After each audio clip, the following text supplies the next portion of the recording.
Good evening, I'm Dawn Baker. Thanks so much for joining us for The News Now, your digital update right here online. We are streaming this broadcast on WTOC.com, on our news app, as well as Facebook, Twitter, Roku, and Amazon Fire. We're going to bring you some of the stories that we've been following throughout the evening. We begin tonight as our community is certainly in mourning after a series of crashes along I-16 in Chatham County. One Savannah police officer, Anthony Christie, killed in that accident. He was actually in his patrol car when it was struck by a semi-truck early this morning. Officer Christie was part of a new generation at the Savannah Police Department, hired back in 2015 to help create a modern and proactive department. Today, it was clear the positive changes that he helped to usher in will not be forgotten. WTOC's Jarvis Robertson has reaction to this tragic loss.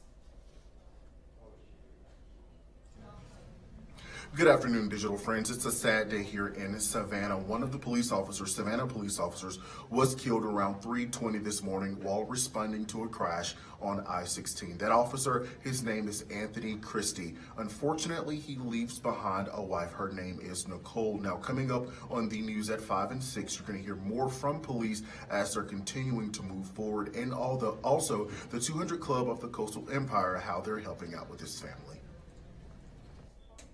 Well, the potential for even more chaos along I-16 this morning came in the form of drivers passing by and using their cell phones. It didn't take long for police to realize that many of them were allowing themselves to be distracted as they drove by even these serious accidents, and they were trying to take pictures and video of what was going on out there. So every time an officer saw a driver doing that, they ticketed those drivers. WTOC's Meredith Parker has the story about officers' new lack of tolerance for these high-tech gawkers.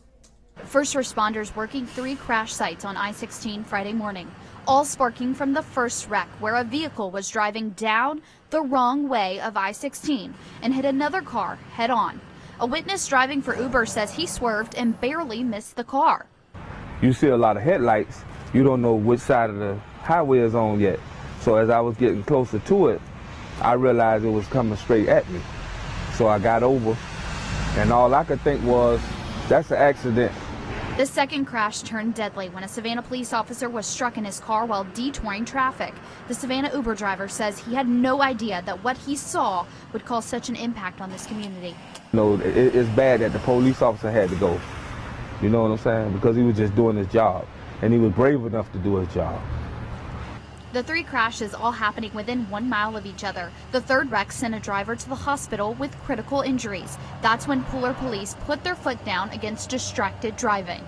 Well, there were some instances this morning where people received citations for being on a cell phone and using video on their cell phones, actually driving through an accident scene, not paying attention. Pooler police say 5 tickets were given out for driving through a crime scene while videoing on a cell phone, showing the Georgia hands-free law will not be taken lightly on July 1st.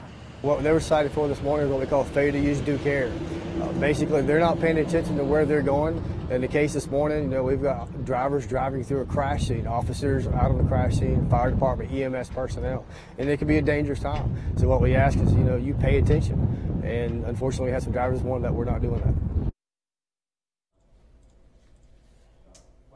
WTOC's Danielle Lewan is digging deeper into this new zero tolerance policy from the Pooler Police Department and what you can expect in July once Georgia's hands-free law takes effect. All that's coming up on The News at 11. And students and their parents were certainly surprised to learn that a racial slur was clearly visible in the Windsor Forest High School yearbook. Take a look at this picture. Now, we blurred out the offensive word. That N-word was written in green on a piece of paper. The Savannah-Chatham County School System says it will replace the yearbook for any student who returns that yearbook. The school system says that administrators will implement new processes to make sure that it doesn't happen again at any school within the school system. Gas prices, I'm sure you've noticed, are certainly on the rise this Memorial Day weekend. Right now, the average cost of gas per gallon is $2.85 in the state of Georgia. WTOC's Harley Strickland has reaction from drivers. As you can see behind me, Interstate 95 is busy with people heading out of town for the holiday weekend. But with gas nearly $3 a gallon, it's hard for some people to travel. The national average hasn't been $3 in 4 years. Right now, Georgia is averaging $2.85 a gallon. South Carolina and Florida aren't far behind the $3 mark, with South Carolina averaging $2.66 a gallon and Florida averaging $2.92 a gallon. Even though the price is high, some people say they still have to get where they are going. Got to buy it. That's We're right. traveling. That's why I We have don't no complain. we got to have it. We're going on to Florida and coming back, so we got to have the gas. Travelers told me they have seen a lot of cars on the road today, but they are taking their time in searching for those cheap gas spots. AAA estimates 41.5 million people will travel by vehicle this weekend. That's up 5% from last year. In Savannah, Harley Strickland, WTOC News. Don't forget to join our Chief Meteorologist Dave Turley for your next update here online at 9 p.m. You have your complete Memorial Day weekend forecast. Thanks so much for joining us. Good night, everyone. Be careful this weekend.